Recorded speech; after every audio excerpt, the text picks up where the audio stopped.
네,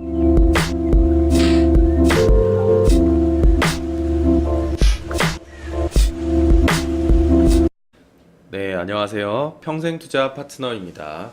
네, 오늘은 이제 2018년도 3월 21일, 수요일입니다. 모두들 오늘 하루도 화이팅 하시기를 바라고요.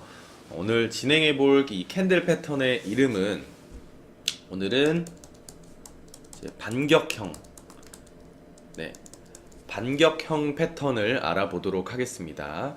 그림하고 그냥 바로 같이 볼 거고요. 한번 진행을 해보도록 하겠습니다. 자, 이 상반되는 색깔의 이 캔들의 두 개가 똑같은 종가를 형성할 때 반격형이다라고 합니다. 이 패턴은 그림을 여기 보시면은 굉장히 이해하기가 쉬운데요. 첫 번째부터 보면은 이렇게 먼저 하락 추세, 하락 추세에서 나타나는 상승 반격형이고요.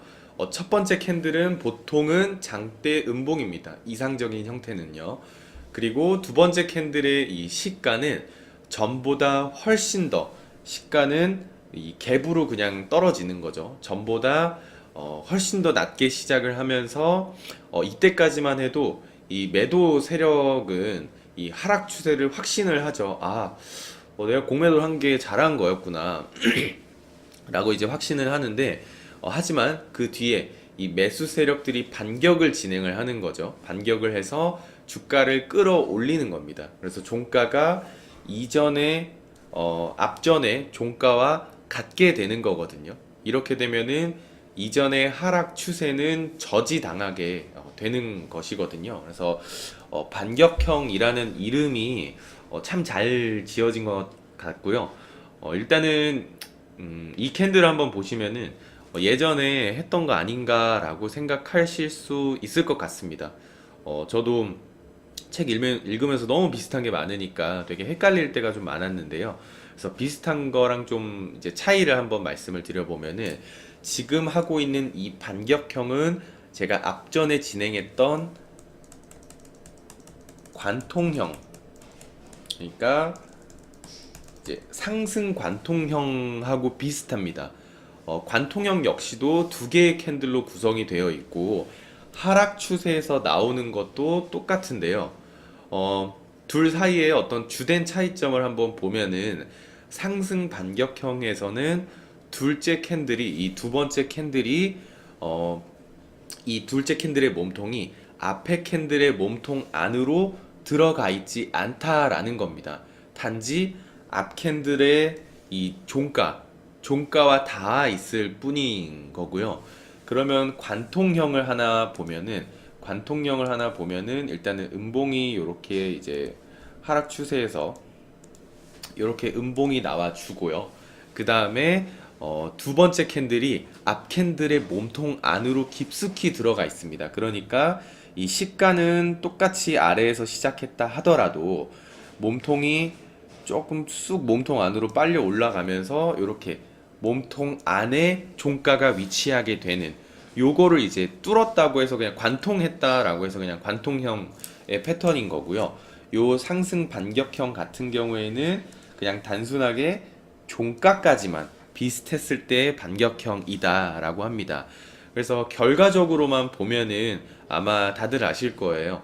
관통형이 이 상승 반격형보다는 훨씬 더 의미 있는 상승 반전 신호가 됩니다. 당연히 몸통 안으로 더 매수세의 힘이 더 강하게 끌어올렸기 때문이잖아요. 단순하게 보면은요. 근데 그럼에도 불구하고 이 상승 반격형을 한번 하는 이유는 그래도 무시할 수는 없기 때문에 안내를 드리는 것이고요. 다음에 몇 가지 예에서 보겠지만 이 상승 반격형 역시도 어떤 주가의 흐름에 분명히 변화가 생겼다는 것을 좀 보여주기 때문에 비슷하더라도 이 이제 반격형을 오늘 다시 한 번 더 좀 진행을 하는 거고요. 그래서 그냥 단순하게 하락 추세에서 이 장대 음봉과 두 번째 캔들은 시가가 훨씬 더 낮아진 상태였고, 하지만 종가가 다시 한 번 더 매수 세력들이 반격을 하면서 이 전날의 종가와 똑같이 마감을 하는 이런 반격형 패턴, 상승 반전으로 좀 전환되는 이런 패턴으로 보면 좋을 것 같고요. 이 옆에 보면 하락 반격형 그냥 반대 그림이라고 생각을 해주시면 되는데 한 번 더 같이 보도록 할게요. 첫 번째 캔들은 장대 양봉으로 어떤 상승 모멘텀을 유지하고 있습니다.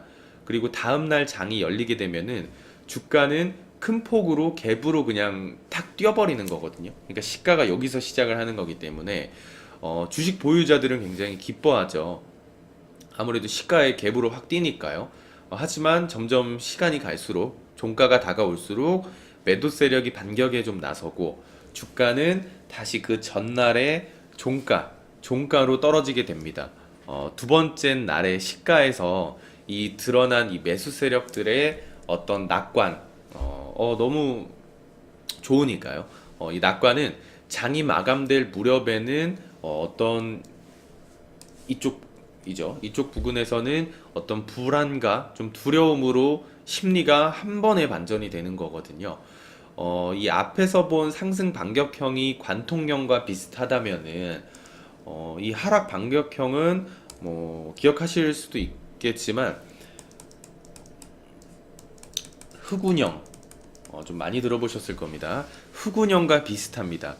이상적인 하락 반격형은 흑운형처럼 어떤 시가가 전날에 여기 고가보다도 높습니다. 이게 이상적이다라는 거고요.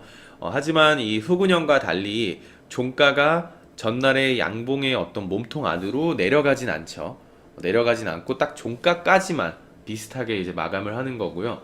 여기서도 마찬가지로 하락 반격형보다는 당연히 흑운형이 더 강력한 반전 신호가 됩니다. 왜냐면은 흑운형 같은 경우에는 여기서 몸통이 조금 더 뚫고 요렇게 내려갔을 때 몸통을 뚫고 내려갔을 때 이제 흑운형이다라고 하는 거잖아요. 그러니까 그만큼 매도 세력들의 힘이 강하다라는 겁니다. 이 반격형 마무리로 한번 보면은 반격형에서 주의해야 할 중요한 점은요.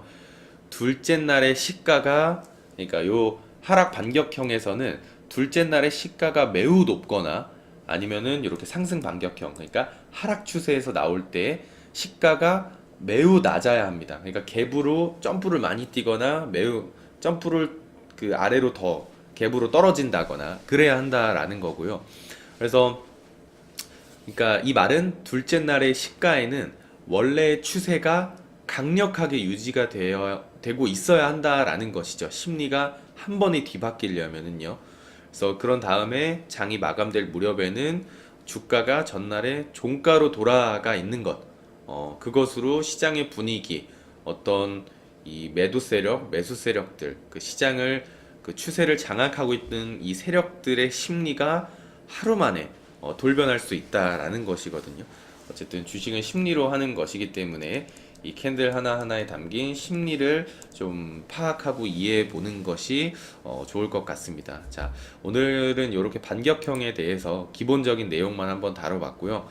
내일은 이제 실제 사례와 예시 뭐 늘 했던 것처럼 같이 보도록 하겠습니다. 자, 감사합니다.